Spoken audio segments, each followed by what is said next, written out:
আজকে আমি তোমাদের সামনে যে রেসিপিটা আনছি সেটা হচ্ছে এঁচোড় দিয়ে চিংড়ি মাছের রেসিপি।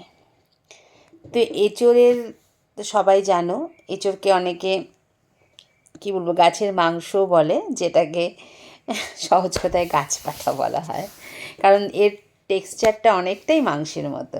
গ্রাম বাংলার একটা প্রিয় খাবার। গরম ভাতে এঁচোড় চিংড়ির ঝোল দারুণ লাগে, অসাধারণ।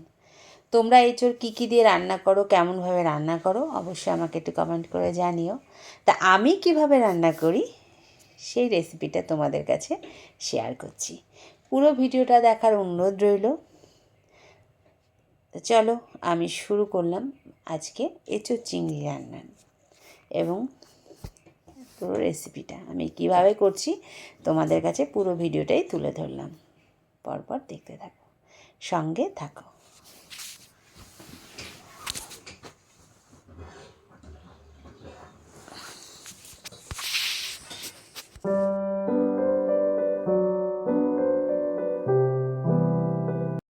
তো চলো, এর জন্য প্রথমে আমি একটা ভাজা মশলা তৈরি করে নেব। কড়াইতে দিয়ে দিলাম প্রথমে 1 চামচ ধনে, 1 চামচ জিরে, আর দিয়ে দেবো কিছুটা গোটা গরম মশলা, তেজপাতা। আমার কাছে না ছোটো এলাচ ছিল না, তাই আমি একটা বড় এলাচ দানা দিয়েছিলাম। আর দেবো একটা শুকনো লঙ্কা। এবার এটাকে ভালো করে কড়াইতে কাঠখোলায় আর কি নেড়ে চেড়ে নেব, ভেজে নেব। ভেজে এই মশলাটাকেই গুঁড়ো করে রেখে দেবো। এই মশলাটা তোমরা তৈরি করেও রাখতে পারো। অনেক সময় মাছ রান্না, অনেক কিছু রান্নাতে এই মশলাটা দিলে বেশ ভালো লাগে। তারপরে কড়াইতে আবার জল নিয়ে নিলাম, তার মধ্যে দিয়ে দিলাম একটু সামান্য পরিমাণে লবণ, সামান্য পরিমাণে হলুদ। এবার আমি প্রথমে আলুটা ওই জলে সেদ্ধ করে নেব। একে একে আমি আলুটা দিয়ে দেবো। আলুটা সেদ্ধ হয়ে গেলে তারপরে ওই জলেই দিয়ে দেবো এঁচোড়টা। দেখো আমার আলু সেদ্ধ হয়ে ফুটে গেছে। এতে কি হয় কি, আলু সুগারের রুগীদের এই আলুর তরকারি, এই তরকারিটা খেলে কোনো ক্ষতি করবে না, কারণ এর মধ্যে যে সুগারের ক্ষতিকারক জিনিসটা নাকি নষ্ট হয়ে যায়। তারপরে দিয়ে দিলাম ওই জলেই এঁচোড়গুলো। এবার এঁচোড়টাও আমি একটু সেদ্ধ করে নেব, হালকা, খুব বেশি না। কারণ এখনকার এঁচোড় না ভাপ দিলেও হয়, তবুও আমি একটু দিয়ে নিলাম। সেদ্ধ জাস্ট ভাপ। তো দেখো এঁচোড় আলুটা আমি তুলে নিয়ে কড়াই বসিয়ে দিলাম। কড়াইতে দিয়ে দিলাম তেল। প্রথমে আমি তেল গরম হলে দিয়ে দেবো আলুটা এবার লাল লাল করে ভেজে নেব। আমি আলুটা দিয়ে দিলাম, আলুটা এবার একটু লাল লাল করে ভেজে নেব।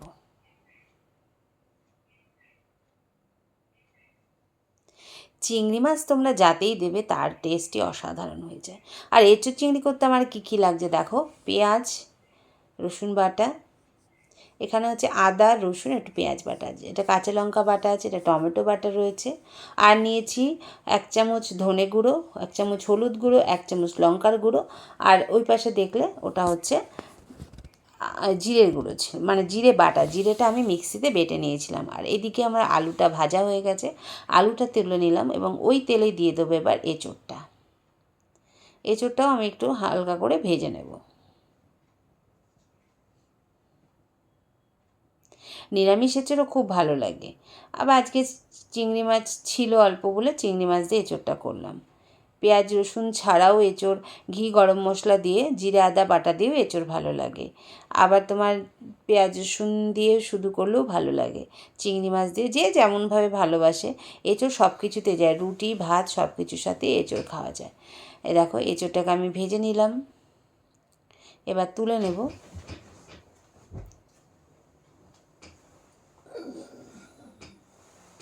আমার এঁচোড় ভাজা হয়ে গেছে। কড়াইতে একটু সামান্য তেল ছিল, ওই তেলেই দিয়ে দিলাম চিংড়ি মাছটা। আমি আর তেল দিইনি, কারণ আমি তেলের পরিমাণটা যত পারি একটু কম খাওয়ারই চেষ্টা করি। দেখো যেটুকু আমার চিংড়ি মাছ অল্পই ছিল তাই দিয়েই করলাম। চিংড়ি মাছ যাতেই পড়বে, যেটুকুই পড়ুক, তার স্বাদই পাল্টে যায়, অসাধারণ স্বাদ হয়ে যায়, ঠিক না বলো? চিংড়ি মাছের গুণাগুণ এতটাই। চিংড়িকে তো আমরা মাছ বলা যায় না, জলের পোকা বলে। এই পোকাতেই কত টেস্ট, তাই না? আবার কড়াই বসিয়ে নিলাম, বসিয়ে তেল দিয়ে দিলাম। তারপরে দিয়ে দেবো একটা শুকনো লঙ্কা, জিরে ফোড়ন। শুকনো লঙ্কা জিরেটা বেশ একটু ভাজা ভাজা হয়ে আসলে দিয়ে দেবো কুচনো পেঁয়াজটা। আমি এখানে মিডিয়াম সাইজের এই 3খানা মতো পেঁয়াজ নিয়েছি, মিডিয়াম সাইজের 3টে পেঁয়াজ নিয়েছি, আর একটা ছোটো পেঁয়াজ দিয়েছি বাটাতে। তা এবার আমি পেঁয়াজটাকে লাল লাল করে ভাজার সময় দেব, মানে ভাজা আমার দেখো হয়ে গেছে। এবার দিয়ে দিলাম এখানে রসুন, পেঁয়াজ এবং আদা বাটাটা।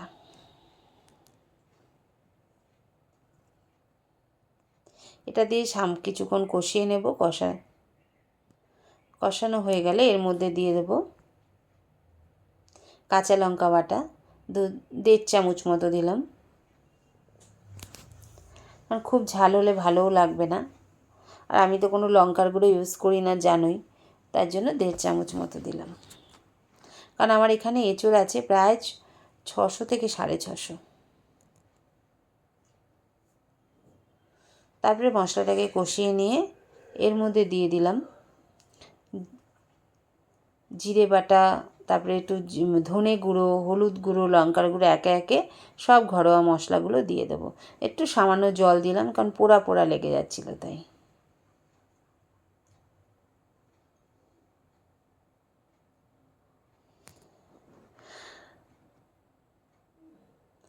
একটু সামান্য চিনি দিলাম, কালার বলো, স্বাদ ব্যালেন্স বলো, যাই বলো, তার জন্য দিলাম একটু চিনি। চিনিটা আমি যদিও দিতে চাই না, কিন্তু কিছু কিছু তরকারিতে সামান্য একটু না দিলে হয় না, তাই দিই। তারপরে সেই কষানো মশলাটার মধ্যে দিয়ে দিলাম আলু আর এঁচোড়গুলো, দিয়ে এটাকে ভালো করে আমি একটু কষিয়ে নেব। যেহেতু আলু এঁচোড়টা ভাজা রয়েছে আর মশলাটা অনেকটা কষে গেছে, তাই খুব একটা বেশিক্ষণ আমাকে কষাতে হবে না। দেখো বেশ কষানো হয়ে এসেছে। এর মধ্যে মাঝখানে আমি চিংড়ি মাছটাও দিয়ে দেব, দিয়ে কষিয়ে নিয়ে দিয়ে দিলাম জল। একটু গা মাখো মাখো রাখবো, খুব ঝোল ঝোল করবো না, তাই জলটা খুব বেশি দিলাম না, সামান্য পরিমাণে দিয়ে দিলাম জল। এবার আমি এটাকে কিছুক্ষণ ঢেকে দেব, মানে সেদ্ধ হওয়ার জন্য। আবার ঢাকনা তুলে মাঝে মাঝে দেখে নিচ্ছি যে আমার আলু এঁচোড়গুলো সেদ্ধ হলো কি না।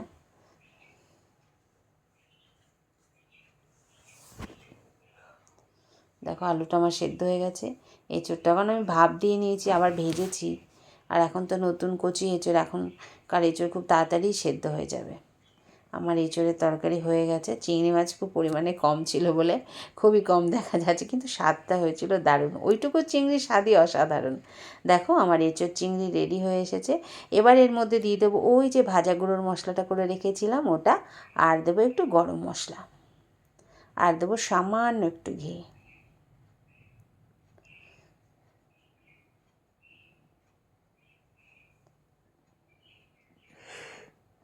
ঘিটা খুব বেশি দেবো না, সামান্য একটু ঘি দেবো, তাহলে কি গরম মশলার ঘিয়ের গন্ধ, তার মধ্যে ভাজা মশলার গন্ধটা দারুণ লাগে, দারুণ। দেখো আমার এঁচোড় হয়ে গেছে। এবার গরম গরম ভাতে পরিবেশন করার জন্য রেডি। আমি একটা পাত্রে তুলে নিলাম। ওই দেখো চিংড়ি মাছগুলো দেখা যাচ্ছে, খুব অল্প চিংড়ি মাছ ছিল তো, বড় চিংড়ি ছিল আমি ছোটো চিংড়িটা দিয়েই করলাম।